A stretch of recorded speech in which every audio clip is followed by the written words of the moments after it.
Hello મિત્રો, તમે ઓળખો જ છો મને. Myself Sohil Sandh. અમે લોકો આજે આવ્યા છીએ ગિરનારની આ પાવન ધરતી ઉપર, જ્યાં નયન રમ્ય દ્રશ્યો તમે જોઈ રહ્યા છો.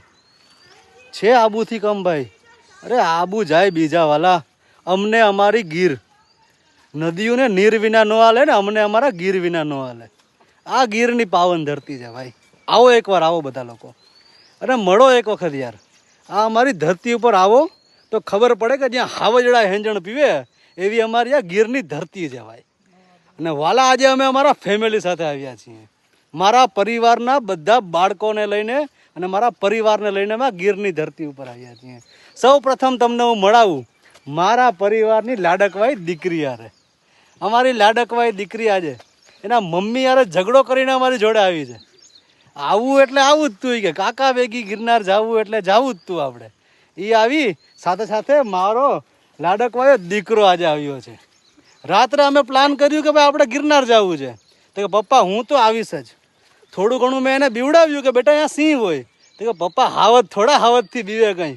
એટલે મારો લાડકવાયો દીકરો આવ્યો હતો. સાથે સાથે મારી લાડકવાઈ દીકરી મારા મોટા ભાઈની દીકરી એના પપ્પા અરે ઝઘડો કરીને કે કાકા હોય અહીંયા મોજ જ હોય હાલો એ કે. એટલે મારી દીકરી બી આજે અમારી સાથે આવી છે. સાથે સાથે અમારી નાનકડી અમારા પરિવારની સૌથી લાડકી દીકરી આવી છે. લાડકી દીકરી થોડી બ્લોગમાં આવતા શરમાય છે, પણ એ પણ આજે આવી છે. સાથે તેના પપ્પા પણ આવ્યા છે. મારા મોટા ભાઈને આજે હું જબરજસ્તી લઈને આવું છું કે ભાઈ એક દિવસ પરિવાર માટે, એક દિવસ પરિવાર માટે. આપણે આપણા વીકના 6 દિવસો કામ કરીએ છીએ યાર. 6 દિવસો આખો દિવસ લેપટોપ ને એક્સેલ ને આ ને ઓલું ને ઓફિસ ને બધું લઈને બેઠા હોઈએ યાર. એક દિવસ પરિવાર માટે કાઢીએ ને આ ગિરનારની ધરતીમાં આવીએ એટલે ખરેખર દિલ નયન રમ્ય થઈ જાય ભાઈ. સાથે સાથે આજે મારો હાવજ જેવો ભત્રીજો છે ભાઈ. જોઈ લો હું એનો કાકો લાગુ કે એ મારો કાકો લાગે. એ મારો હાવજ જેવો ભત્રીજો પોરબંદરથી સ્પેશિયલ આવ્યો છે. અને જ્યારે હું રાજકોટ ઓફિસે તો આખા દિવસમાં 5 ફોન કરે કાકા હવે તમે આવો. એટલે અમે આજે આવી ગયા છીએ. શું કહે છે ફાજિલભાઈ, કેવી મજા છે અહીંયા? આબુનું કઈ ના આવે અહીંયા. તમે ખાલી એકવાર આ દ્રશ્યનો આનંદ તો માણો તમે. અરે આવો ભઈલા એક વખત અમારા જુનાગઢની આ ધરતી. હવે તમને બધા લોકોને સવાલ થશે કે આ તમે લોકો છો ક્યાં? તો હું તમને લોકોને જણાવી દઉં કે અમે અત્યારે જુનાગઢના ડેરવાણ ગામથી થોડા નજદીકમાં એક જાંબુડી નાકું આવે છે. પણ મિત્રો એક ધ્યાન રાખવાનું, અહીંયા આવીને કોઈ પણ જાતનું પ્લાસ્ટિક અહીંયા લઈ આવવાની મનાઈ છે.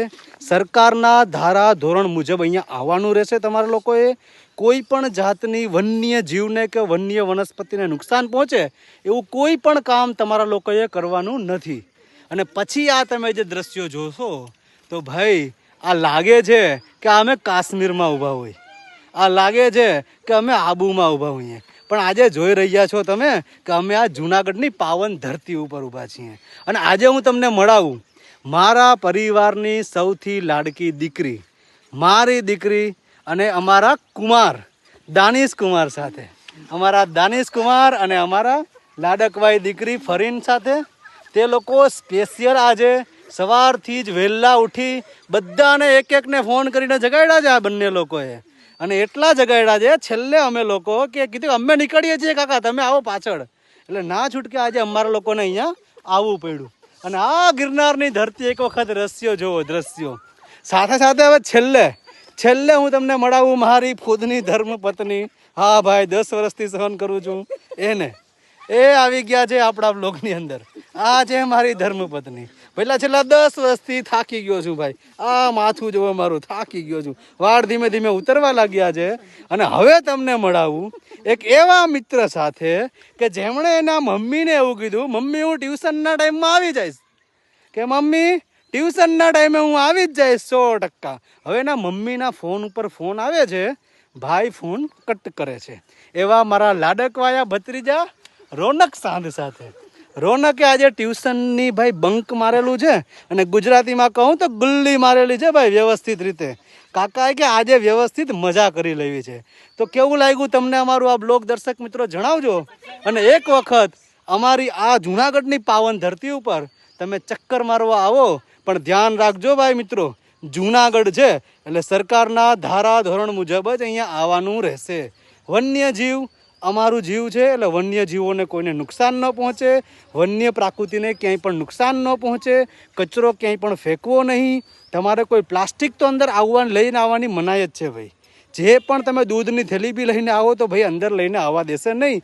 અને આપણે પણ આપણી ફરજ સમજવી કે આપણે અંદર લઈને આવવું નહીં. છેલ્લે હું તમને મારી આખી ટૂરના બધા લોકો સાથે એક છેલ્લા દ્રશ્યો દેખાડી દઉં.